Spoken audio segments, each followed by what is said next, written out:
कहानी की शुरुआत में बताया जाता है कि सैकड़ों साल पहले कुछ मॉन्स्टर्स अर्थ पर आ जाते हैं। उनके अटैक्स की वजह से काफी सारे सिटीज डिस्ट्रॉय हो जाते हैं और जो कोई इंसान वगैरह बचे थे वो लोग फोर्ट्रेस में चले जाते हैं ताकि सरवाइव कर सके। और जितने भी इंसान फोर्ट्रेस में रह रहे थे उन्हें ये बता दिया जाता है कि वो अपनी इस फोर्ट्रेस को छोड़कर मत जाएं। और इसी फोर्ट्रेस में 9 मिस्टीरियस अबाइसेस पाई जाती थी। सिटीजन्स को ये भी बता दिया जाता है कि इन अबाइस में मत जाना, कि हो सकता है कि इससे वो जो बीस्ट अंडरग्राउंड छुपे हुए हैं वो बाहर आ जाएं। और फिर इसी के साथ ही हम एक लड़की को देखते हैं जो कि काफी ज्यादा डरी हुई थी। तो उसे एक पंटर धमकियां देते हुए कहता है कि ब्रदर काई तुम्हारे साथ खेलना चाहते हैं तो तुम इसे अपने लिए ब्लेसिंग समझो और तुम भागने की कोशिश क्यों कर रही हो। और इसी के साथ ही हम उसी पंटर को देखते हैं, उसके पीछे ब्रदर काई खड़ा था और दो और पंटर लोग भी खड़े थे। ये ब्रदर काई की तारीफ करते हुए कहता है कि तुम्हें तो ऑनर फील करना चाहिए कि तुम हमारी एकेडमी में पढ़ती हो, तुम जिस पोजीशन पर हो इसके पीछे ब्रदर काई का हाथ है। और ये सारा सीन अब बाइक के कॉर्नर पर चल रहा था।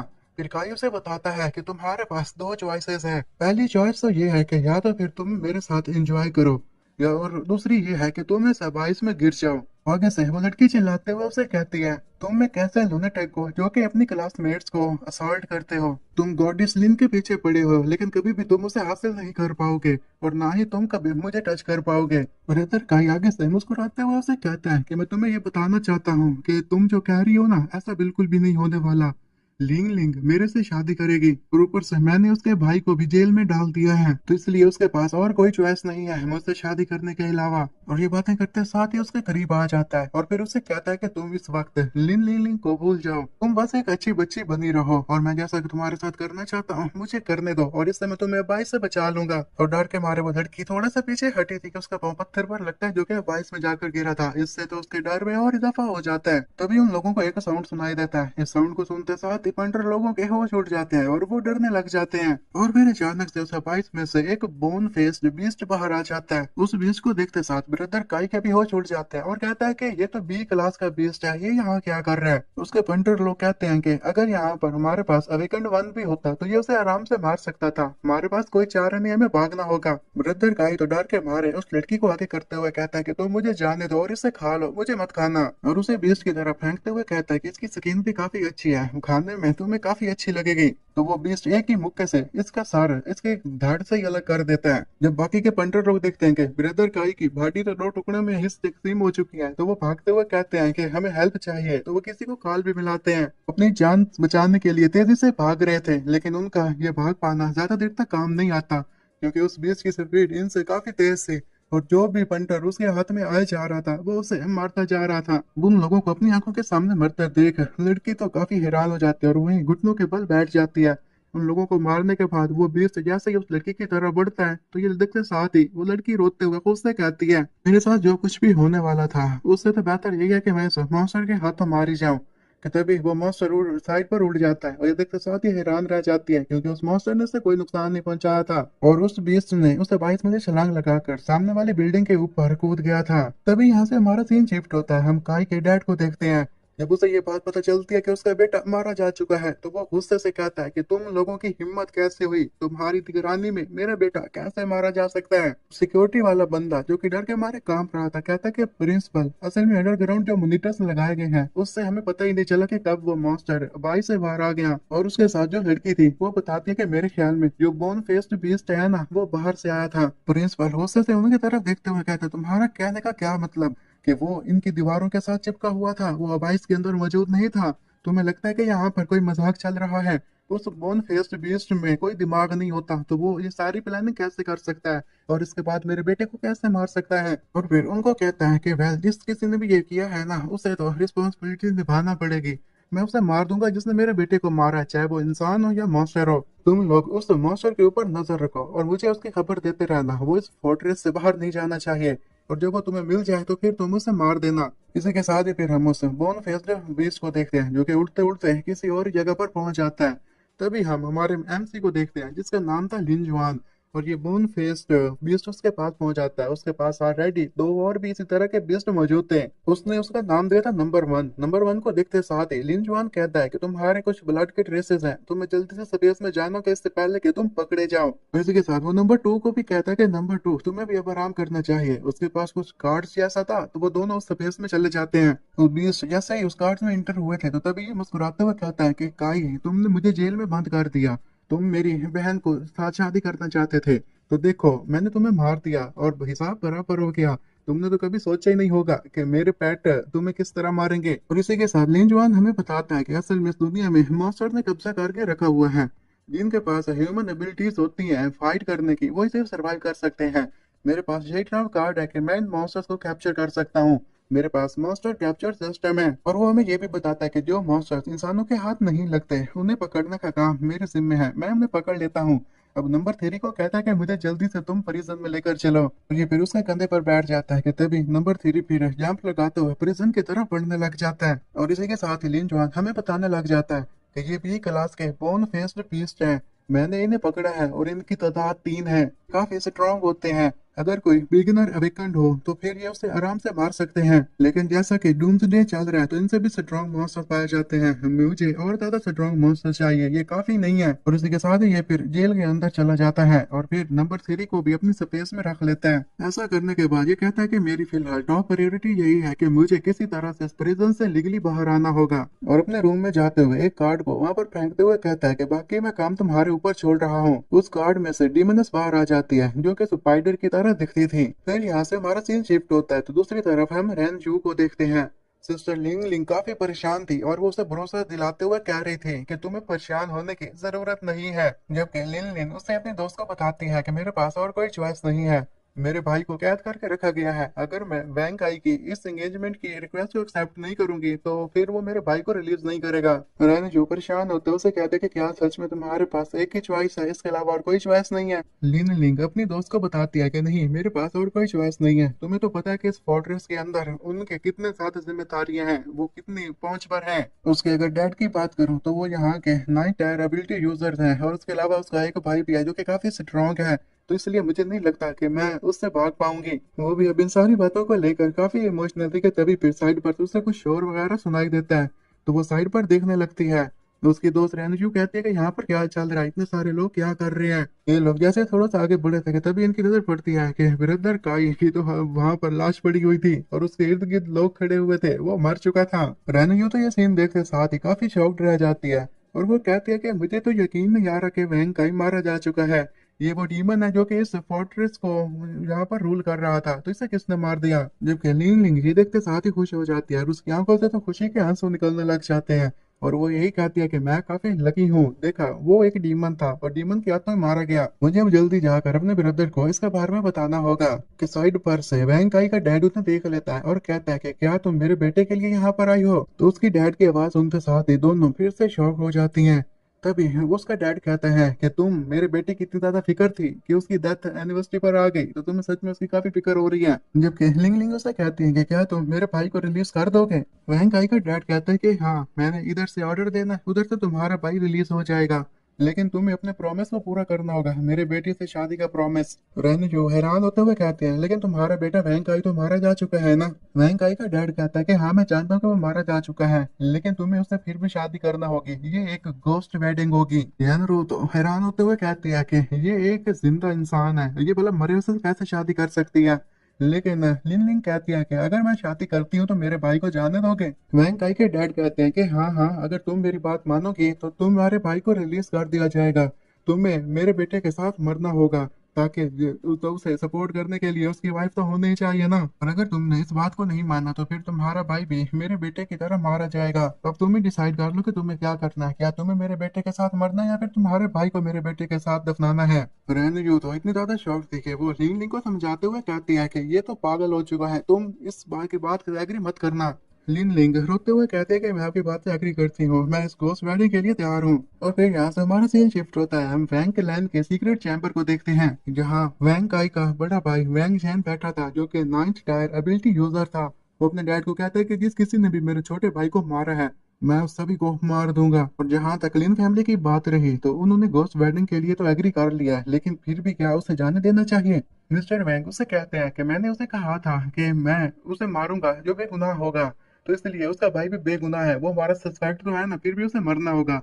पहले तुम जाकर प्रिजन में उसे मार दो और बाद में जो उसके डैड है ना, शादी के बाद तुम उसे भी मार देना।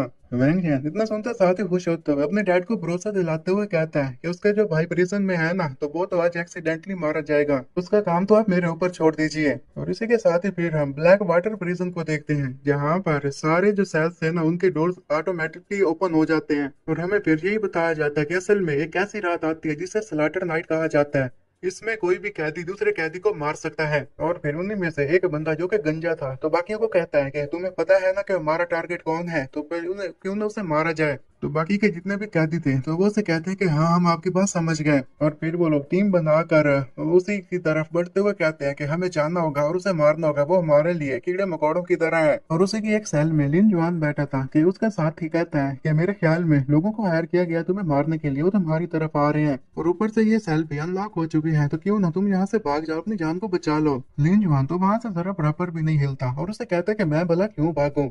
तो वो बंदा उसे कहता है कि वो ठग्स है, वो तुम्हें मारने के लिए आ रहे हैं। क्या तुम्हें अपनी जान नहीं प्यारी? तुम अपने प्राइड को जरा साइड पर रखो और यहाँ से भाग जाओ। वो कैदी लोग अब इसकी जेल के बाहर आ चुके थे और ये फिर अपने साथी को कहता है कि अगर वो मेरी सेल में इंटर हो गए तो वो मेरी जान ले सकते हैं। और बाहर वो गंजा बंदा बाकी कैदियों को कह रहा था कि सारे गार्ड्स जा चुके हैं, अब उससे हमें कोई नहीं बचा सकता, हम उसे मार के रहेंगे। जबकि उसी सेल के अंदर मौजूद बंदा ये साल सीन देखते साथ ही उसका तो होश ही उड़ जाते हैं और कहते हैं कि वो आ रहे हैं। फिर अचानक से उनकी आवाज रुक जाती है और वो हैरान होते हुए कहता है कि उन्हें क्या हुआ, क्या वो रुक गए हैं? तो लिन जुआन उससे कहता है कि मैं जाके देखता हूँ कि वो क्यों रुके हैं। ये लोग जैसे ही बाहर जाते हैं तो वो बिल्कुल भी देखते हैं कि मूव नहीं कर पा रहे। और इसका साथी ये देखते साथ ही कहता है कि यहाँ पर ये चल क्या रहा है। कि तभी उन्हीं लोगों के ऊपर हम डेमोनस स्पाइडर को देखते हैं, जो कि अपने जाल में इन लोगों को पकड़े हुए थी और फिर अपने जाल का इस्तेमाल करते हुए इनके टुकड़े टुकड़े कर देती हैं। और इसका उसने नाम दिया था सिल्कन किलिंग एरे का। और इसका साथी तो ये सीन देखते साथ ही मुंह खुला का खुला रह जाता है और कहता है कि मैं कहीं अजोरा के हेल में तो नहीं आ गया। और हे बच्चे तुम आखिर हो कौन?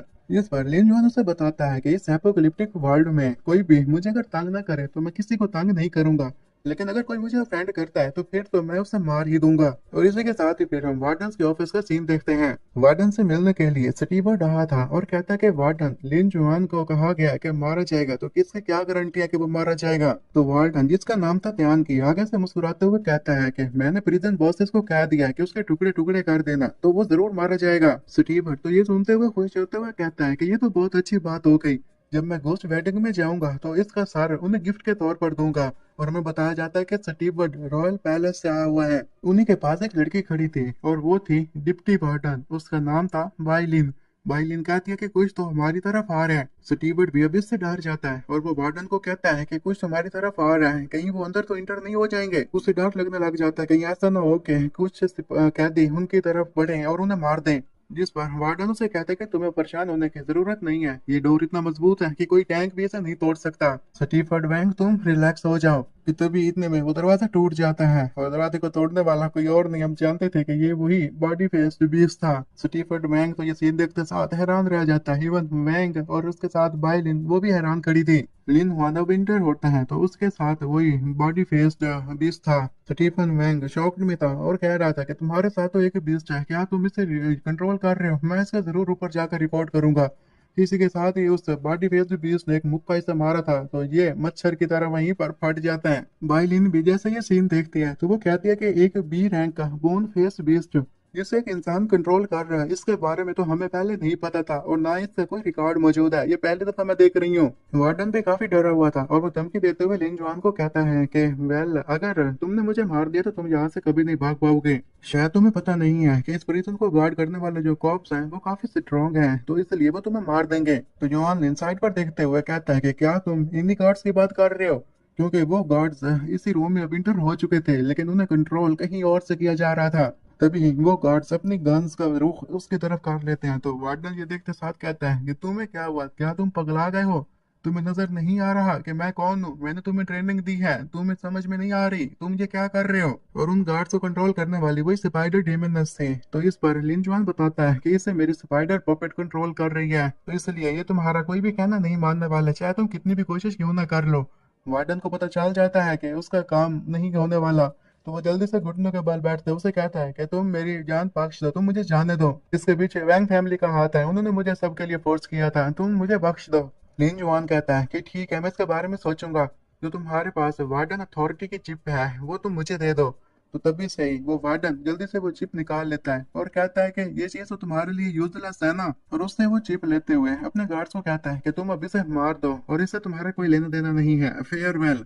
तो तभी ही वो वार्डन तो हैरान हो जाता है और कहता है कि तुमने तो कहा था कि तुम मुझे जाने दोगे ना। कि इतनी देर में वो गार्ड उसे गोलियों से भून के रख देते हैं। उसके मरने के बाद लिंजुआन कहता है कि मैंने तुम्हें कहा था कि तुम मुझे चिप दे दो, मैंने कोई ऐसा वादा नहीं किया कि जिसमें मैंने तुमसे कहा हो कि मैं तुम्हें जिंदा रखूंगा। और वैसे भी वार्डन अथॉरिटी को लेकर मेरे कुछ अपने ही प्लान्स हैं।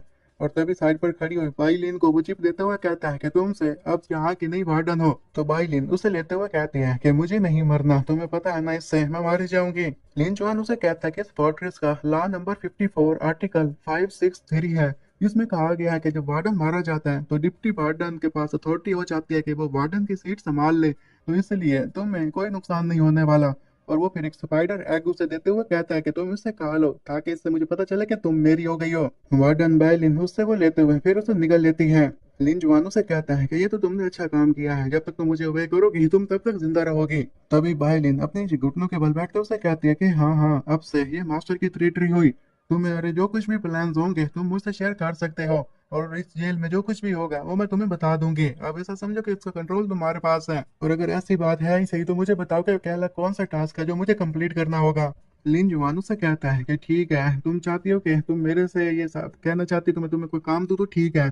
मैंने सुना था कि 3 दिन पहले एक मिमिक बीस्ट ने यहाँ पर हमला करने की कोशिश की थी। उस पर हमला तो हुआ था लेकिन वो मारा नहीं गया था। और मुझे ये बात भी पता चली है कि मिलिट्री वालों ने उसे असल में कंटेनमेंट फैकल्टी में रखा हुआ है। और मैं चाहता हूँ कि ब्लैक वाटर प्रिजन्स के पास जो बीस्ट की अप्लाई करने की एबिलिटी तुम उसे एक्सेप्ट करो। इस पर वायलिन उसे कहती है कि अगर नॉर्मली बात की जाए तो ब्लैक वाटर प्रिजन के पास इस S rank metallic mimic beast को रेज करने की कोई भी अफोर्डेबिलिटी मौजूद नहीं है। लेकिन मैं आपके इंटेंशन समझ गई हूँ, तो अपनी तरफ से पूरी कोशिश करूंगी कि उस एस रैंक मास्टर को इसी ब्लैक वाटर प्रिजन में लेकर आया जाए। योहान लिनू से कहता है कि ठीक है, अब मैं यहाँ से जा रहा हूँ, मेरे जाने की अरेंजमेंट करवा दो। और हाँ, जब वो बीस्ट यहाँ पर आए ना तो तुम उस मुझे फौरन नोटिफाई कर देना। बाइलिन परेशान होते उसे कहते हैं कि अगर आप यहाँ से चले गए तो वैंग फैमिली के पास जो फोर्सेस हैं और उनके पास 9th ग्रेड एबिलिटी यूजर भी है, तो वो तो आपके पीछे पड़ जाएगा ना।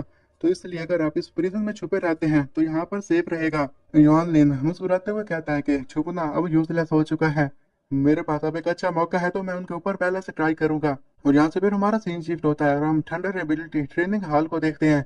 और ये भी फिर उसी हाल में पहुंच चुका था। उसी ट्रेनिंग हाल में कुछ और भी लोग खड़े थे, और जैसे ही उनकी नजर युआन लिन पर पड़ती है तो कहते हैं कि हमें यकीन नहीं आ रहा कि ये सीधा यहाँ पर आ गया। लेकिन क्या इसे पता नहीं है कि आज इसकी सिस्टर की गोस्ट वेडिंग होने वाली है, तो ये यहाँ पर छुपने के लिए आया है क्या? कि तभी साइड पर खड़ा हुआ दूसरा ट्रेनी कहता है कि मेरे ख्याल में हेड मास्टर से मदद के लिए यहाँ पर आया है। लेकिन मुझे समझ में नहीं आ रही कि हेड मास्टर आखिर इससे की मदद क्यों करेंगे, वो भी वैंग फैमिली से पंगा लेकर। ये दूसरा खड़ा हुआ रेनी कहता है कि मेरे ख्याल में ये सीनियर निंग को ढूंढने के लिए आया है, क्योंकि हमेशा से सीनियर निंग इससे अच्छे से पेश आया है। और मैंने तो सुना है कि अब वो इस फोर्ट्रेस को छोड़कर नॉर्दर्न अबाइस में चले गए हैं। खैर, ये फिर उन्हें इग्नोर करते हुए आगे बढ़ रहा था, तो वो लोग किसी के बारे में बात करने लग जाते हैं, ये तो पहले से भी वीक हो चुका है और मुझे नहीं लगता कि कोई भी बंदा इसे सपोर्ट करेगा। वो जैसे अगले रूम में एंटर हुआ था कि तभी एक बंदा उसे देखते साथ ही कहता है कि सीनियर, क्या ये आप हैं? और वो फिर अपनी ऐनक ठीक करता है। उसके बारे में बताया जाता है इसका नाम है वुई शिंग।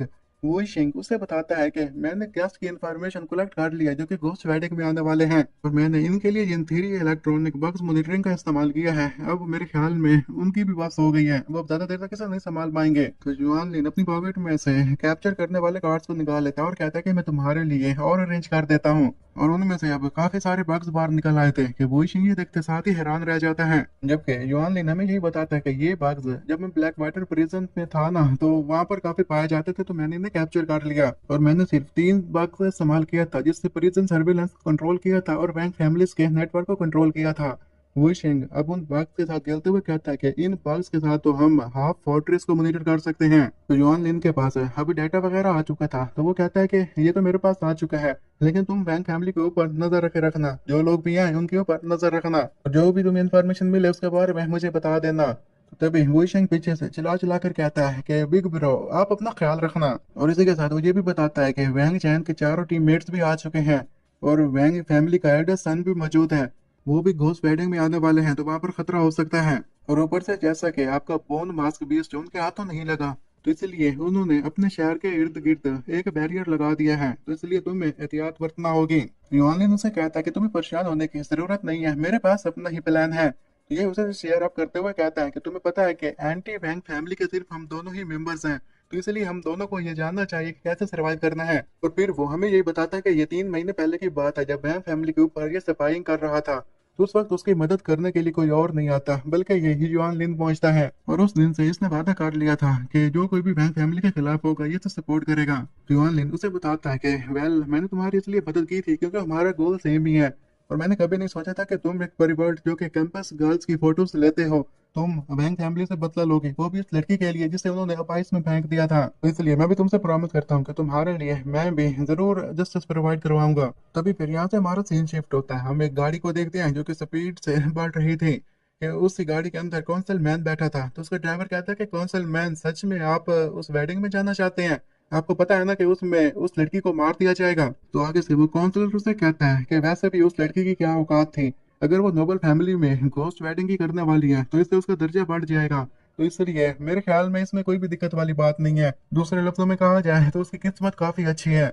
ड्राइवर कौंसल मैन को बताता है कि मैंने सुना है कि जो घोस्टिंग वेडिंग में फाइनल स्टेप है उसमें ब्राइड को मार दिया जाएगा।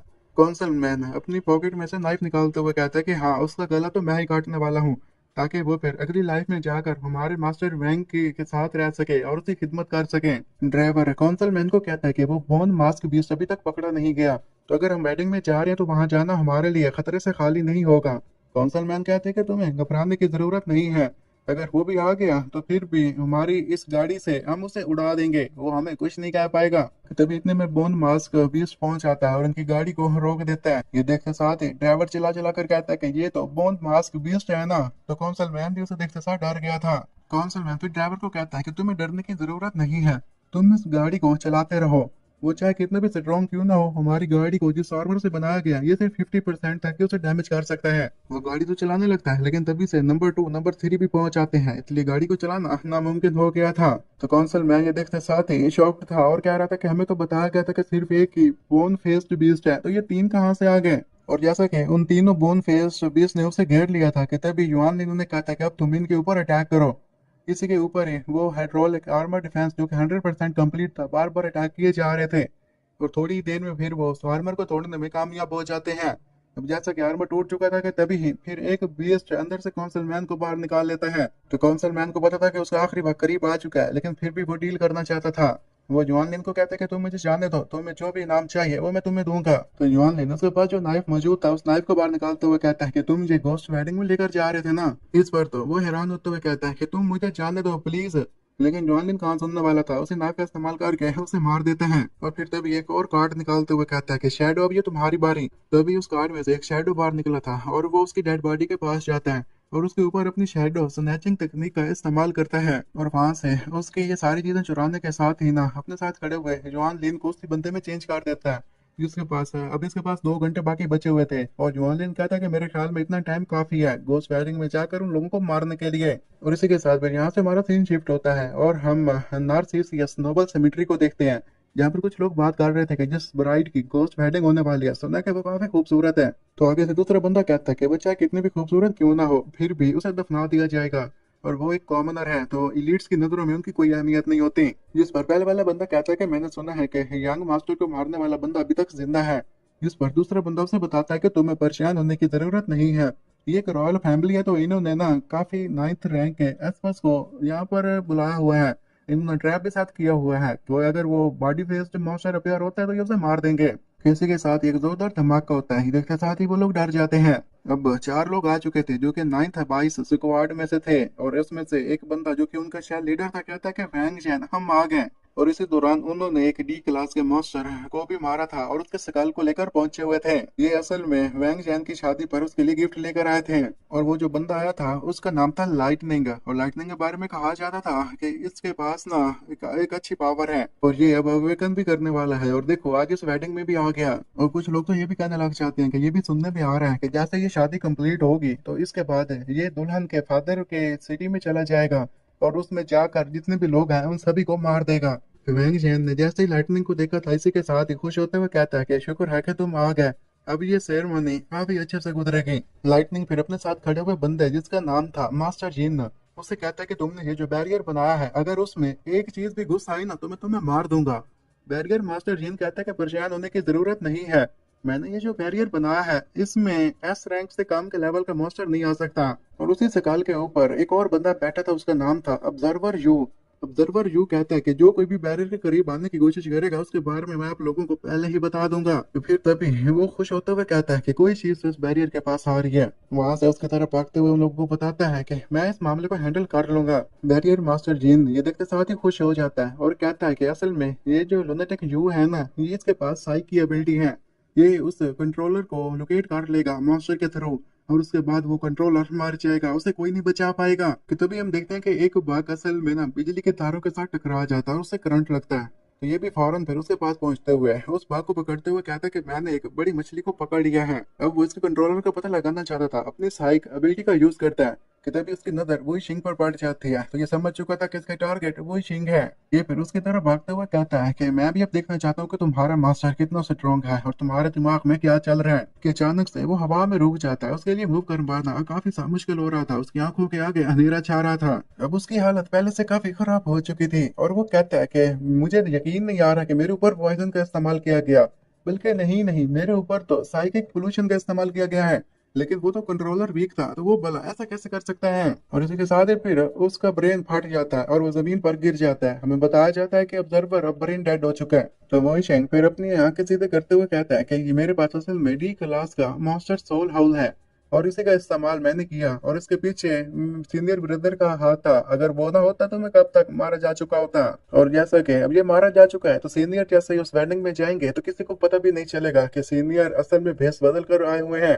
तो तभी फिर हम उधर वेडिंग का सीन देखते हैं जहाँ पर अब जॉन लिन कौंसल मैन का रूप धार कर पहुंच चुका था। उसका वेलकम करने के लिए वैंग जैन खुद आता है।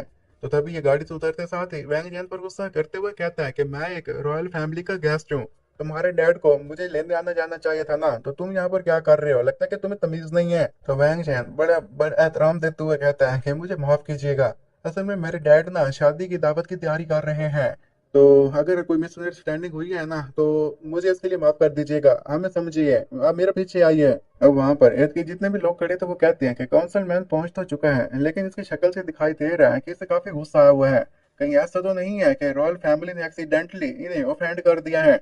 जबकि वो उनको कहता है कि मुझे तुम ब्राइड के रूम में लेकर जाओ, मुझे उससे मिलना है। और तभी फिर हम अंदर का सीन देखते हैं जहाँ पर लाइटनिंग परेशान हो रहा था और कह रहा था कि अभी तक यू वापस क्यों नहीं आया। बैरियर मास्टर जी उसे बताता है कि उसने अभी तक कोई इंटेल भी नहीं भेजी, कुछ तो उसके साथ गड़बड़ है। लाइटिंग कहता है कि फिर तुम जाओ और उसका पता लगाओ, जिस पर बैरियर मास्टर यीन से कहता है कि ठीक है मैं अभी पता लगा कर वापस आता हूँ। जबकि बाहर जुआन लिन जो कि घूम फिर रहा था कि तभी उसकी नजर एक लड़के पर पड़ती है और वो उसे कहता है कि हे जरा तुम मेरी बात सुनना। तो वो लड़का अपनी तरफ इशारा करते हुए कहता है कि क्या चेयरमैन तुम मुझसे बात करना चाहते हो। और हमें उसके बारे में बताया जाता है इसका नाम है फरीजर जहान। चेयरमैन उसे कहता है कि हाँ हाँ तुम मेरे पास आओ, मैंने तुमसे कुछ सवाल वगैरह पूछने हैं। और ये फिर उसे ये कहता है कि अगर तुम यहाँ से चले गए तो मुझे यहाँ पर नुकसान हो सकता है, उसकी गारंटी कौन देगा। मैं जानता हूँ कि तुम लोग 9th लेवल के लिटिल बास्टर्स हो, तुम स्ट्रॉन्गेस्ट फोर्स के ज्वाइन किए हुए हो, तो अगर तुम यहाँ पर मेरी मदद नहीं करोगे तो तुम किसकी मदद करोगे, मेरी इजाजत के बगैर बाहर कोई नहीं जा सकता। फ्रीजर है उसे कहता है कि असल में मुझे माफ कीजिएगा, हमारा एक टीममेट अभी तक कोई रिप्लाई नहीं दे पा रहा, मुझे लगता है वो खतरे में है, इसलिए मैं उसके बारे में पता लगाने के लिए जा रहा हूँ।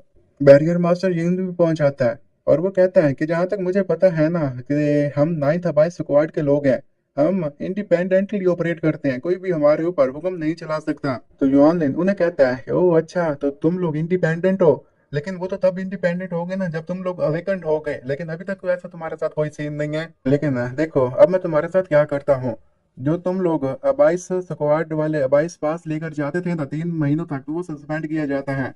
और ऊपर से जो तुम्हारे एक्सप्लोरेशन फंड्स है उन्हें भी सस्पेंड किया जाता है। और इतना ही नहीं, मैंने सुना कि तुम्हारी फैमिली जो कि शेल्टर्स में रह रही है उन्हें सलाम जोन में भेज दिया जाएगा।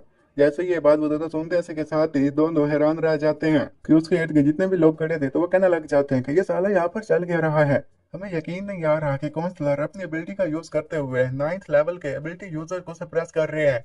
अगर ये इस तरह के इंसान है तो सोचो अपने फायदे के लिए ये क्या कर सकते हैं। तो ये बात सुनने के साथ ही लाइटनिंग भी पहुंच आता है और कहता है कि ये बंदा तो काफी लुनेटिक है।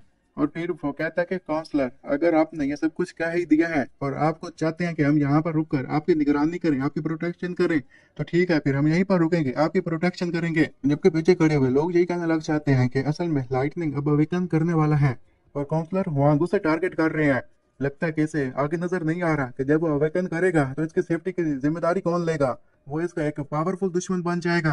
तो युआन लिन आगे से मुस्कुराते हुए कहता है कि मुझे भला इन लोगों की क्या परवाह, मुझे फ्यूचर में जो भी होगा उससे मतलब नहीं है, फिलहाल मेरी हिफाजत की जाए, मेरे लिए यही जरूरी है। और वो ये भी कहता है कि वैंग फैमिली के लिटिल ब्राइट अब तुम मुझे ब्राइट को दिखाने के लिए ले जाओ। और इसी के साथ ही हमारा सीन शिफ्ट होता है और हम ब्राइट के रूम को देखते हैं जहाँ पर वैंग के डैड खड़े थे और कह रहे थे कि अब सारा काम होने वाला है तो तुम अच्छे से बिहेव करना। जिस पर लिन लिंग जो कि ब्राइड के सूट में बैठी थी तो कह रही थी कि जब तक आप प्रॉमिस करते हैं मेरे भाई को कोई नुकसान नहीं होगा तो मैं भी कोई प्रॉब्लम क्रिएट नहीं करूंगी। लेकिन अगर मैंने पता चला कि ने अपने प्रॉमिस को तोड़ दिया है तो मेरे मरने के बाद भी तुम जिंदा नहीं बचोगे। वैंग के डैड मुस्कुराते हुए उससे कहते हैं कि वेल वेल वेल, मैंने तुमसे प्रॉमिस किया है, मैं अपने प्रॉमिस को पूरा करूंगा, कभी मैं अपने प्रॉमिस को नहीं तोड़ता। और फिर वो मन ही मन में कहता है कि इस वक्त तो जिस बटलर को मैंने भेजा था वो इसके भाई की डेड बॉडी लेकर पहुंचता ही होगा कि तभी फिर उसके रूम का दरवाजा धड़ाम से ओपन होता है। और उस वक्त जवान लिन अंदर आते साथ ही कहता है कि लिटिल गर्ल, तुम्हें परेशान होने की जरूरत नहीं है, प्रिंसिपल वैंग तुम्हारे भाई का ख्याल रखेंगे और अगर ये अपने वादे को पूरा नहीं करेगा तो फिर इसे कब्र में भी सुकून नहीं मिलेगा। सही कहा ना प्रिंसिपल वैंग। जिस पर मिस्टर वैंग आगे से हंसते हुए कहते हैं कि हाँ हाँ, आपने सही कहा। लिन लिंग उसे कहती है कि आप यहाँ के काउंसलर हैं ना, तो क्या आप मुझसे प्रॉमिस करते हैं कि जब मैं मर जाऊंगी तो उसके बाद मेरे भाई को ये रिलीज करते हैं या नहीं, उसकी निगरानी आप कीजिएगा। तो युआन लिन मुस्कुराते हुए उससे कहता है कि हाँ, मैं तुमसे वादा करता हूँ, अगर वैंग फैमिली ने तुम्हारे भाई को रिलीज ना किया तो मैं पूरी वैंग फैमिली को स्लॉटर कर दूंगा। मैंने सही कहा ना प्रिंसिपल वैंग, क्या मैं ये वादा कर सकता हूँ। मिस्टर वैंग जैसे उसकी ये बात सुनते हैं उसी के साथ ही हैरान हो जाते हैं और कहते हैं कि हाँ हाँ श्योर। और मन ही मन में कहता है कि आखिर ये इतने ज्यादा हार्ड क्यों एक्ट कर रहा है। लीन लिंग परेशान होते हुए कहती है कि चाहे मेरी जान पे चली जाए, मुझे अपने भाई की सेफ्टी की काफी फिक्र है। युआन लिन उसे कहता है कि हाँ डेफिनेटली, और मन ही मन में कहता है कि तुम्हें परेशान होने की जरूरत नहीं है, मैं तुम्हें बचा लूंगा। तभी मिस्टर वैंग साथ में खड़ी हुई मेड को कहते हैं कि तुम काउंसलर को वीआईपी रूम में लेकर जाओ और इन्हें कहो कि रेडी हो जाएं क्योंकि मैरिज 5 मिनटों में रेडी होने वाली है। वो मेड काउंसलर को कहते हैं कि काउंसलर आप मेरे पीछे आइए, और इसके बारे में हमें बताया जाता है इसका नाम है एन की। खैर इसी के साथ ही फिर वो उसे सीढ़ियों पर फॉलो करने लग जाता है। तभी एक इस जगह पर रुककर एन की उसे कहती है कि लिन जुआन, तुम यहाँ से भाग जाओ। मैं जानता हूँ कि तुम अपनी बहन को बचाना चाहते हो, लेकिन फिर भी तुम एक 6th लेवल के यूजर हो, यहाँ पर आना तुम्हारे लिए सुसाइड से कम नहीं है। लिन जुआन जैसे ये बात सुनता है उसी के साथ ही हैरान होते हुए उसे कहता है, ओह अच्छा, तो तुम्हें पता चल गया कि मैं कौन हूँ। तुम्हारी इस एबिलिटी से मुझे अंदाजा हो गया है कि तुम्हारे पास साइकिक एबिलिटी है। एन की उसे बताती है कि हाँ, लेकिन मेरा भी सिर्फ लेवल 3 है।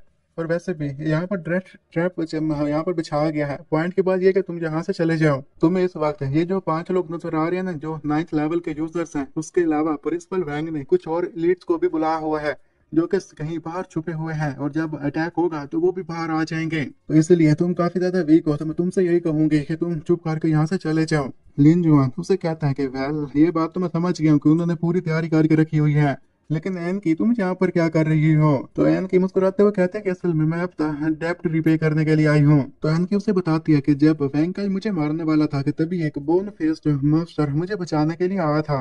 तो अब मैं नहीं चाहती कि वो ट्रैप में फंस जाए और मारा जाए, तो इसलिए मैं उसकी मदद करने के लिए आ गई। और फिर हमें ये बात मालूम होती है कि उस पहले वाले सीन में जो लड़की थी वो कोई और नहीं बल्कि एन की ही थी। तो लिन जुआन एन की को कहते हैं, तो फिर मुझे बताओ कि तुम्हारा आगे का प्लान क्या है।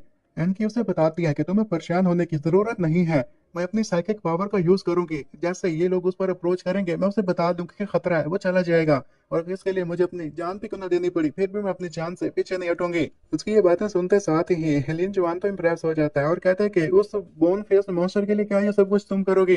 ये सुनते साथ ही एनकी को गुस्सा आ जाता है और वो उसे कहते हैं कि तुम्हें पता नहीं है, तुम उससे मॉन्स्टर नहीं कह सकते, उसने 22 में मेरी जान बचाई थी, वो मेरे लिए लाइट का जरिया है, मुझे उसके ऊपर पूरी फेथ है। और तुम एक सिर्फ 6 लेवल के यूजर हो, तो इसलिए तुम ऐसे बात मत करो, वो मेरा सेवियर है। और तभी फिर उसके पास जाते हुए उसे वहां से भगाने की कोशिश करते हुए कहते हैं कि तुम्हारे पास यही चांस है, तुम चले जाओ, मैं इन लोगों को कोई बहाना बना दूंगी, और लेकिन मैं नहीं चाहती कि तुम वैसे ही जाया मौत मरो। तभी दरवाजा ओपन होने लगता है तो लिन जुआन हैंकी को कहता है कि मेरे ख्याल में तुम्हारे पास टाइम नहीं बचा, और ये कहा जाता है कि हम काउंसलर को वेलकम कहते हैं। और सभी लोग अब काफी एक्साइटेड थे क्योंकि घोस्ट वेडिंग सेरेमनी शुरू होने वाली थी। ये लोग भी फिर उस रूम में एंटर होते हैं और लिन जुआन कहता है कि अब मेरे ख्याल में ब्राइड को इस रूम में लेकर आ जाना चाहिए कि उन्हीं एबिलिटी यूजर्स में से। फिर एक सभी लोगों को कहता है कि जरा 1 मिनट सब्र कीजिए, हमें अभी अभी पता चला है कि एक कॉकरोच इस सेरेमनी में आ चुका है, तो क्यों ना पहले उसे ठिकाना लगा दिया जाए। जब इस सेरेमनी में आए लोगों को पता चलता है तो वो तो शॉक्ड रह जाते हैं और कहते हैं कि इतनी कड़ी निगरानी में भी कोई भला कैसे अंदर आ सकता है।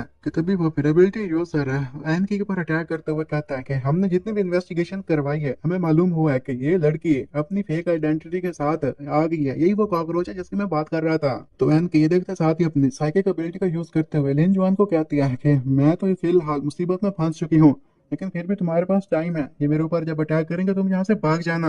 और तभी फिर वो 3 गिनना शुरू कर देती है ताकि उसके ऊपर अपनी साइकिक एबिलिटी का यूज कर सके। और इससे पहले कि वो अपनी साइकिक एबिलिटी का यूज करती, तभी सामने जो हुआ था जो देखते साथ ही हैरान रह जाती है, क्योंकि उस वक्त लिन चुआन अपनी फुर्ती दिखाते हुए उस बंदे के सामने आते हुए उसे वहीं पर मार देता है। तो ये देखते साथ ही एन की उसे कहती है कि मैंने तुम्हें कहा था ना कि तुम यहाँ से भाग जाओ, तो तुम क्यों नहीं भागे। तो तभी साइड पर खड़ा हुआ लाइटनिंग भी ये सीन देखते हुए कहता है कि अच्छा अब मुझे पता चला, तुम तो रियल काउंसलर हो ही नहीं, तुम तो एक छोटे मोटे से ट्रिकस्टर हो, और तुम्हें लगता है कि तुम अब यहाँ से बच पाओगे। वैंग जैन भी ये देखते हुए उससे कहता है कि तुम्हारा आखिर गोल क्या था जो तुम काउंसलर बन के यहाँ पर आए। जिस पर लिन जुआन उन लोगों को कहता है कि मेरा एक ही गोल है कि तुम में से कोई भी जिंदा नहीं बचेगा।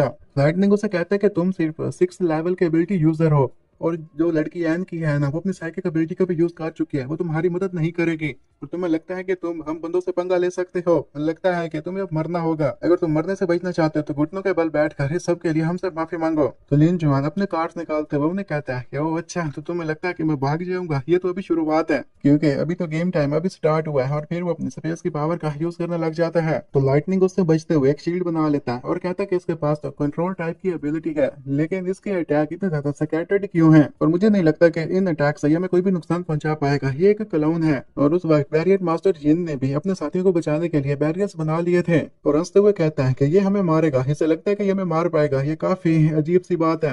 कि तभी ही फिर उस पर अटैक्स होते हैं और वो मारा जाता है, और इससे तो वो काफी शॉक्ड रह गया था। और वैंग जैन भी जैसे ये देखता है तो वो भी ये कहता है कि वेल ये कार्ड्स हमारे ऊपर अटैक कर रहे हैं, इससे जरा बच के रहना। तभी वो कार्ड बैरियर मास्टर जिनका काम तमाम करने के बाद दोबारा लिन जुआन के हाथ में आ जाता है। और ये देखते साथ ही लाइटनिंग भी हैरान था और वैंग जैन भी हैरान था और कहता है कि ये कार्ड तो सुपर सोनिक है। और जबकि ये सारा नजारा देखते साथ एन की भी हैरान थी और कहती है कि तुमने अभी अभी 9 की एनर्जी का यूज किया, तो तुमने ये सब कुछ कैसे किया। और तभी ही वो फिर उन कार्ड्स को इक्विप कर लेता है और कहता है कि मैं मॉन्स्टर्स को इस बैरियर के अंदर समन तो नहीं कर सकता, लेकिन उनके कार्ड्स का यूज कर सकता हूँ। और इसी की वजह से उसने एक रेयर साई का इस्तेमाल करते हुए ए टाइप के मॉन्स्टर कार्ड को यूज किया था, और अब वो जिस कार्ड का इस्तेमाल करने वाला था वो वही स्पाइडर डीमनस थी। और कहता है कि अब मैं साई को कंट्रोल कर सकता हूँ, और इसी की वजह से शायद मैं 6 से पीक टाइट 9 में पहुंच गया। लाइटनिंग अब काफी गुस्से में आ जाता है और वो फिर अपनी पावर्स को एक्टिवेट करते हुए कहता है कि तुमने ट्रिक का इस्तेमाल करते हुए 9 स्टेज पर तो पहुंच गए, लेकिन फिर भी तुम मेरा सामना नहीं कर पाओगे, मैं तुम्हें एक सिंगल फ्लिक में मार दूंगा, और ये मेरे तुम्हारे ऊपर एक बहुत बड़ा रहम होगा, चाहता तो मैं तुम्हें पहले टॉर्चर भी कर सकता था। एन की फिर उसे बताती है कि मुझे माफ करना है, अब मैं मेरे पास इतनी एनर्जी नहीं बची कि मैं तुम्हारी मदद कर सकूं और यहाँ से भागने में भी तुम्हारी मदद कर सकूं। कि इतने में लाइटनिंग ने फिर अपनी इलेक्ट्रोमैग्नेटिक थंडर फील्ड का इस्तेमाल किया था। जितने भी लोग आए खड़े थे वो सभी इसमें मारे जाते हैं, लेकिन इस सबका असर लिन जुआन के ऊपर नहीं होता। और लिन जुआन उसे कहता है यही वो लेजेंडरी थंडर प्रेशर है जिसकी तुम बात कर रहे थे। लाइटनिंग उसे कहता है कि हाँ हाँ यही वो चीज है जिसके बारे में तुम्हें बता रहा था, तुम्हें सबकी अहमियत के बारे में क्या पता लिटिल आंट। और इसी के साथ ही फिर वो अपनी डिवाइन पनिशमेंट का इस्तेमाल करते हुए उस पर अटैक करने के लिए तेजी से आगे बढ़ता है। और वो फिर धमाका करते हुए कहता है कि मैं जानता हूँ कि तुम एक और एलियन का इस्तेमाल कर रहे हो, लेकिन फिर भी मेरी इस फिस्ट के सामने तुम नहीं टिक पाओगे। कि तभी सामने वाला सीन देखते साथ ये तो हैरान रह जाता है, क्योंकि इसके सामने वही बोन फेस्ड बीस्ट आ चुका था, और इस सामने उस मॉन्स्टर को देखते साथ इसके होश उड़ जाते हैं। और ये कहता है कि मुझे यकीन नहीं आ रहा कि ये कैसा मॉन्स्टर है जो कि अवेकनर ही लेवल का बंदा इससे अपेयर करवा सकता है, तो ये यहाँ पर क्या कर रहे हैं। और जहाँ तक मुझे पता है कि एक बैरियर लगाया गया था, तो इसका यहाँ पर कोई काम नहीं है। तो इस पर लिन जुआन उसे बताता है कि हे इडियट, तुम्हें पता नहीं है कि मैंने बैरियर मास्टर को मार दिया है, तो इसलिए ये मास्टर रिपेयर हो सकता है। कि तभी उस बॉडी फेस्ड बीस्ट ने इसे अपने हाथों में जकड़ लिया था। ये बचने की तो कोशिश कर रहा था, लेकिन उस सबसे बच नहीं पा रहा था। लिन जुआन को ये देखते साथ काफी मजा आता है और कहता है कि अब तुम्हें पता चला कि एक मक्खी होना क्या चीज होती है। इसी बारी फिर वो मॉन्स्टर उसे अपने दोनों हाथों की मुट्ठी बंद कर देता है, जिससे इसके टुकड़े टुकड़े हो जाते हैं। तो वैंग जैन ये देखते साथ ही हैरान होते हुए उस मॉन्स्टर की तरफ इशारा करते हुए कहता है कि तुम ही वो है ना जिसने मेरे भाई को मारा। एन की जिसकी हालत काफी खराब थी, तो लिन जुआन आगे बढ़ते हुए एन की को उठा लेता है। और जबकि वैंग जैन चिल्ला चिल्ला कर कह रहा था कि आखिर तुम्हें क्या चाहिए। लिन जुआन उसे कहता है कि मैं असल में घोस्ट वेडिंग सेरेमनी के लिए ही आया था, और जब से कि अब घोस्ट वेडिंग शुरू हो चुकी है, तो मैं तुम्हारी पूरी फैमिली को तुम्हारे भाई के पास भेजने वाला हूँ। इतने में अब मिस्टर वेंग भी आ जाते हैं और कहते हैं कि मैं तुम्हारा ही इंतजार कर रहा था, फाइनली तुम आ गए। तो लिन जुआन उसे कहता है, ओहो तुम भी आ गए, क्या तुम्हें अपने बेटे का बदला नहीं लेना। तो मिस्टर वेंग उसे कहते हैं कि तुमने मेरे बेटे को अनजस्टली मारा है, तो इसलिए अब मैं तुम्हें मारूंगा। मैं उसका डैड जो हूँ, अगर मैं अपने बेटे को ही इंसाफ न दिला पाया तो मेरा इस वैंग फैमिली में क्या काम। जिस पर लिन जुआन एनकी को साइड पर रख देता है और उसे कहता है कि तुम्हारे बेटे ने जिन लोगों को मारा है उनके इंसाफ के बारे में क्या। तो देखो तुम अभी एक घोस्ट मैरिज करने वाले हो, वो भी फोर्स मेथड का इस्तेमाल करके, और तुम जस्टिस की बात कर रहे हो। तो मिस्टर वैंग जोर जोर से हंसने लग जाते हैं और उसे कहते हैं कि इस फोर्ट्रेस में जो कॉमनर्स है ना, उनकी लाइफ जैसी चिमटियों की तरह है, तो मैं जब चाहूँ उन्हें क्रश कर सकता हूँ। और जैसा कि मैं लिन फैमिली की बेटी को अपने बेटे के साथ दफना रहा हूँ, तो ये उनके लिए इज्जत की बात हुई ना। और जैसा कि तुम अब यहाँ पर आ चुके हो, तो यहाँ से बाहर जाने के बारे में सोचना भी मत है। और अपने बेटे को कहता है कि जैन तुम जल्दी से एक्सट्रीमिनेशन को इनिशिएट करो। तभी फिर वैंग जैन चिल्लाकर कहता है कि जो एक्सट्रीमिनेशन स्क्वाड है ना, उसे हम एलीट स्टूडेंट से बनाया है, तो और वो भी अभी बाहर वाली जगह पर घिरे हुए हैं, तो जल्दी पहुंच जाएंगे।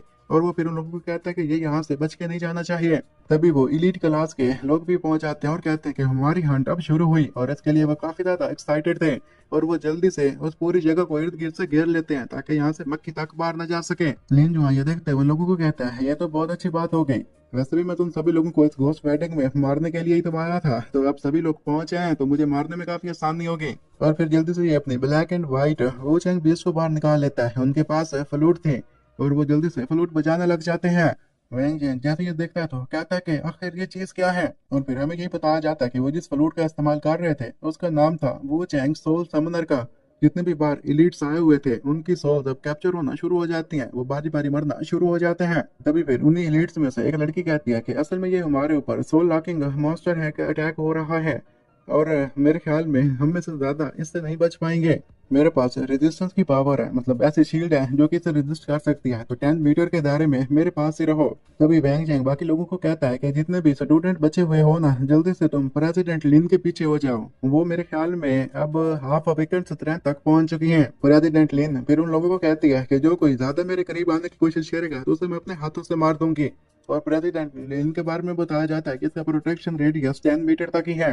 तभी साइड पर प्रेसिडेंट जो भी खड़ा था, उसका प्रोटेक्शन रेडियस 20 मीटर था, और जो कि ये कहता है कि मैं किसी भी वीक को प्रोटेक्ट नहीं करने वाला। और फिर हमें साइड पर एक और बंदा दिखाया जाता है जिसका नाम था प्रेसिडेंट टेविलाइट, जो कि कहता है कि हाँ तुम मेरे पीछे आ जाओ। उसका प्रोटेक्शन रेडियस 30 मीटर तक का था। और इसी के साथ हम प्रेसिडेंट मो को देखते हैं, उसका प्रोटेक्शन रेडियस 500 मीटर तक का था, जो कि ये कहता है कि गॉड फादर मैं आपको श्योरिटी देता हूँ कि इस प्रॉब्लम को आज खत्म कर दिया जाएगा। प्रेसिडेंट मूव फिर उन लोगों को कहता है कि मैंने ये पता लगा लिया है कि इसे यूज करने वाले की जो फिजिकल डिफेंस है ना, वो काफी वीक है। मैंने उसके वीक पॉइंट्स को लॉक कर लिया, तो चलो जाकर अब उसके ऊपर अटैक करते हैं। तो उसके साथ खड़े हुए बाकी के प्रेसिडेंट्स कहते हैं कि हाँ हम आपकी बात समझ गए। वो लोग थोड़ा सा आगे गए थे, तभी उन्हें ऐसा फील होने लग जाता है कि शायद ऊपर से स्नो गिर रही है। लेकिन तभी उनमें से एक बंदा उसे टच करते हुए कहता है कि ये तो पेपर कॉपर कॉइन्स हैं, मेरे ख्याल में जैसा कि घोस्ट वेडिंग हो रही है ये उसी के लिए बनाए गए हों। और जैसा ही उसने उसे टच किया था, उसी के साथ ही इसकी डेथ हो जाती है और कहता है कि ये तो पॉइजनस है, इससे बच के रहना। और फिर इसी के साथ ही उसकी बॉडी फट जाती है। अब जिन जिन लोगों के ऊपर वो पेपर कॉइन्स गिर रहे थे, वो लोग वक्त के साथ साथ मरते जाते हैं। प्रेसिडेंट लिन ने जैसे ये देखा था, तो वो कहते हैं कि ये तो मेरे ख्याल में जिन कॉर्प्स मदर माइन है ना, जो कोई भी इसे टच करेगा वो मारा जाएगा। तभी वो लोग अपने सामने देखते हैं कि एक क्रॉस बना हुआ था, उसी क्रॉस के ऊपर वो जिन कॉर्प्स मदर वाइन थी, और उसी कॉर्प्स की साइड पर ना मिस्टर लिन जुआन खड़ा था। लिन जुआन उन सभी लोगों को कहता है कि जैसा कि ये घोस्ट वेडिंग है, तो इसलिए तुम सभी को मरना होगा। प्रेसिडेंट मो जैसे इसे देखता है, तो वो कहता है कि ये जिन कॉर्प्स अभी तो ई ग्रेड का है, लेकिन जैसे जैसे इसकी जड़ें फैलती जाएंगी, ये कॉर्प्सेस की एबिलिटीज का इस्तेमाल करता जाएगा, इसी के साथ साथ ये इवॉल्व करता जाएगा। तो मेरे ख्याल में अभी हमारे पास टाइम है इस पर अटैक करके इसे खत्म कर दें। और ये घोस्ट वेडिंग जहाँ पर हो रही थी वो सेमेंट्री के करीब ही था, तो इसलिए वो इवल कॉप्स उन्हीं सेमेंट्री में मौजूद जितने भी लोग थे उनकी कॉप्स का इस्तेमाल करने लगती है। और उन्हें अब ये शक होने लग जाता है कि अगर इसने अपनी लिमिट को इवॉल्व कर लिया तो फिर हम में से कोई भी सर्वाइव नहीं कर पाएगा। और फिर तभी वो खुश होते हुए बाकी प्रेसिडेंट्स को कहता है कि जब तक मैं यहाँ पर हूँ हम में से किसी को कोई भी नुकसान नहीं होगा। असल में इसने गलत बंदों के साथ पंगा ले लिया है, और जो भी हम में से वीक हैं वो इन कॉइन से बचने के लिए किसी ऐसी जगह पर छुप जाएं जहां पर ये कॉइन्स उनके ऊपर ना गिरे, और बाकी के जो प्रेसिडेंट्स हैं वो मेरे साथ मिलकर इस कॉप्स के ऊपर अटैक करें। अगर हमने इस इन कॉप्स मदर वाइन को खत्म कर दिया तो फिर हम जीत जाएंगे। तभी फिर बाकी के प्रेसिडेंट्स भी उसको सपोर्ट करते हुए अटैक करने के लिए आगे बढ़ते हैं। खैर प्रेसिडेंट मो जैसे ही उस इबल कॉप्स के पास जाने लगता है उसी के साथ ही पीछे हट गया था, और वो बाकी प्रेसिडेंट्स को कहता है कि असल में इसकी डेंसिटी काफी ज्यादा है, हम आगे नहीं बढ़ पाएंगे। और फिर वो बाकी लोगों को कहता है कि तुम मेरे साथ रहो, तुम मुझे सपोर्ट करो और जल्दी ही हम इसे ब्रेक थ्रू करने में कामयाब हो जाएंगे। और उसी के साथ हमें उसी हाल के अंदर का सीन दिखाया जाता है जहाँ पर बैंग चैंग खड़ा था और कह रहा था कि ये बंदा तो असल में कॉर्ट्स वाइन सपोर्ट्स का इस्तेमाल कर रहा है। जितने भी बाहर 100 एलीट से काफी सारे मारे जा चुके हैं, और ये जो 4 प्रेसिडेंट्स हैं तो क्या ये इसे मार सकेंगे। जिस पर मिस्टर वैंग अपने बेटे को बताते हैं कि तुम फिक्र ही मत करो, प्रेसिडेंट वैंग हमारे साथ है ना, वो जीनियस है, मैंने उसे सलाम से पिक किया था। फिर उसे वैंग फैमिली ने अपने रिसोर्सेज दिए और उसके बाद वो इस फोर्ट्रेस का गार्डियन बन गया। जब वो एक वीक एंडेड क्लास बेस की बात आती है तो उनके सामने फाइट करने के लिए वो एक मॉन्स्टर है, वो एक फरीक है जो कि जीतने के लिए कुछ भी कर सकता है। खैर बाकी के प्रेसिडेंट्स जैसे ही उस कॉर्प्स के पास जाते हैं तो तभी उन्हें वीकिंग होना शुरू हो जाती हैं। लेकिन इस सब का असर प्रेसिडेंट मू के ऊपर नहीं हो रहा था। प्रेसिडेंट मू से बताता है कि मेरा 100% विन रेट है। वो सिर्फ इसलिए नहीं है कि मैं बैटल फील्ड को प्रिडिक्ट कर सकता हूँ, ये सब कुछ सिर्फ इसलिए है कि चाहे इसके लिए मुझे मरना भी क्यों ना पड़े फिर भी मैं रेडी रहूंगा। और उसने अपने लिए टेम्परेरी अवेकनिंग कर ली थी। वैंग जैंग ये देखते साथ ही शॉक्ड रह जाता है और कहता है कि इसने तो टेम्परेरीली अवेकन कर लिया है, और देखो बाकी के तीनों जो गिल्ड लीडर्स हैं उन्हें भी डिवोर कर लिया है। मिस्टर वैंग ये देखते हुए कहते हैं कि मैंने तुम्हें कहा था ना कि ये एक जीनियस है, मैंने इसे सलाम से पिक किया था, अब इसे कुछ भी नहीं रोक सकता। और हमें फिर प्रेसिडेंट मू के बारे में बताता है कि ये पहले दिनों की बात है कि जब इसे यहाँ पर रेस किया गया था तो इसे फोस्टेड फादर होने से इनकार किया ना, तो इसने उसके घर को जला दिया, उसे भी जला दिया। और अगर मैं इसकी स्पेटियल एबिलिटी की बात करूं तो वो ऐसी है कि ये किसी भी स्पेस को सील कर सकता है। अगर बोन फेस्ड बीस्ट भी आ जाए तो वो भी ब्रेक थ्रू नहीं कर पाएंगे। और इसने ये जो अपनी कॉर्प्स माइन बनाई हुई है ना, ये 3 मिनट्स के अंदर अंदर इवॉल्व करना फिनिश कर देगी। इसका मतलब है इसके बाद इसका खेल खत्म। उसने जो कॉर्प्स माइन के इर्द गिर्द सील बनाई थी तभी वो सील टूट जाती है और उसके ऊपर अटैक होता है। प्रेसिडेंट ये मुंह देखते साथ हैरान रह जाता है और कहते हैं मुझे यकीन नहीं आ रहा कि मेरी स्पेस को ब्रो कर लिया गया है, ये तो इम्पॉसिबल है। जहाँ तक मैं जानता हूँ ये कॉर्प्स मदर वाइन ऐसा कुछ नहीं कर सकते, और ये सिर्फ एक ही वक्त ऐसा कर सकती थी जब ये इवॉल्व कर पाए। तो तभी फिर इसे मालूम होता है कि उस कॉर्प्स मदर ने इवॉल्व कर लिया है, और ये हैरान था कि 3 मिनट से पहले पहले ये कैसे इवॉल्व कर पाए। जिस पर लिन चुआन उसे एक कार्ड दिखाता है जो कि था सोल कर्स का। असल में उसकी वजह से ये मॉन्स्टर की एवोल्यूशन की स्पीड को 10% तक इंक्रीज कर सकता था, और उसे कहता है कि इसी कार्ड का इस्तेमाल करके मैंने इसकी स्पीड को इंक्रीज कर दिया। और उस मदर ने जैसे ही उसकी सोल को ऑब्जॉर्व कर लिया था तभी ही हम देखते हैं कि किस तरह प्रेसिडेंट मुंह नीचे गिरता और वो हड्डियों का ढांचा बन चुका था। प्रेसिडेंट वैंग जैसे ये देखता है तो वो कहता है कि मेरा मुंह तुम्हें क्या हुआ, और फिर वो गुस्से से चिल्ला चिल्ला कर कह रहा था कि तुम एक मॉन्स्टर हो, तुम एक बीस्ट हो, तुमने पहले मेरे बेटे को मारा, अब तुमने मेरे फॉस्टर बेटे को भी मार दिया। तो लिन जुआन उसे कहता है कि अगर मैं तुम्हारे दिल की बात करूं तो तुम इस अपने बेटे के लिए इतना नहीं रोए जितना तुम अपने फॉस्टर फान के लिए रोए हो। मैंने सही कहा, तुमने इसके ऊपर काफी सारी चीजों का खर्चा किया था, काफी सारी रिसोर्सेज का खर्चा किया था, इसकी मदद से तुम इस फोर्ट्रेस के प्रेसिडेंट बन सकते थे, लेकिन देखो अब वो चांस तुम्हारे हाथ से चला गया। मैं तुम ये जीतना चाहते थे इसलिए तुम्हारे बदले ने तुम्हारी आंखों के आगे पर्दा डाल दिया।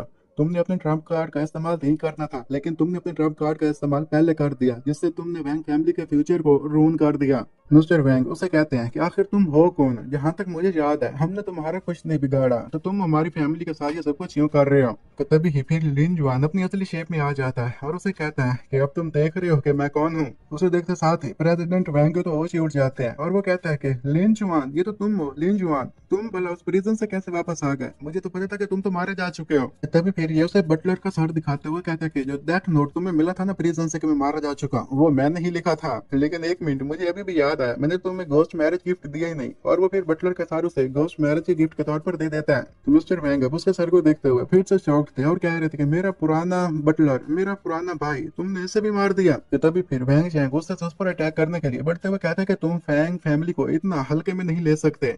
अगर चाहे इसमें मेरी जान भी क्यों ना चली जाए, लेकिन मैं डूबूंगा तो तुम्हें भी साथ में लेकर डूबूंगा। जैसे ही उस पर अटैक करने के करीब पहुंचता है कि तभी ही स्पेस इंक्रूडमेंट का इस्तेमाल कर दिया गया था, और इस इस्तेमाल करने के लिए उन्होंने प्रेसिडेंट मू की बॉडी का इस्तेमाल किया था। लिन जुआन उसे यही बताता है कि जो तुम्हारा फोस्टर सन है, उसका दिल तुम्हारे अंदर धड़कता है ना, असल में ये जो मर्डर वाइन 7 कॉप्स है ना, उसे अपने 7 गार्ड्स के तौर पर एक गार्ड बना लिया है। मैं जानता हूँ कि इसके पास स्पेटियल एबिलिटीज है, मतलब इसे अगर किंग ऑफ एबिलिटीज कहा जाए तो कम नहीं होगा। और अब यही फोस्टर सन है तुम्हारी पूरी फैमिली को खत्म करेगा और तुम्हें आफ्टर लाइफ में पहुंचा देगा। कि प्रेसिडेंट वैंग चिल्ला चिल्ला कर उसे कहते हैं कि जरा एक मिनट, तुम्हारी बहन तो अभी जिंदा है ना। तो इस पर लिन जुआन से कहता है कि तुम इसे मार दो। कि तभी वो प्रेसिडेंट मो अपने शतरंज का इस्तेमाल करते हुए उसे वहीं पर मार देता है। तो वो लोग जैसा कि मर चुके थे कि तभी ही बॉडी फेस वो मॉन्स्टर उसके पास आता है और उसके हाथ में एन की थी, और ये फिर बताता है कि असल में तुम लोग हो ही इडियट्स है, असल में मैंने अपनी सिस्टर की बॉडी को भी चेंज कर दिया था। तभी ही फिर एन की बॉडी इसकी बहन की बॉडी में चेंज हो जाती है, और ये उसे पकड़ते हुए कहता है कि सिस्टर अब हमारे घर जाने की बारी आ गई, क्योंकि अगर यहाँ पर डूम इनवॉइस आ जाएंगे तो फिर हमारी खैर नहीं, उससे पहले हमें खुद को बचाना होगा।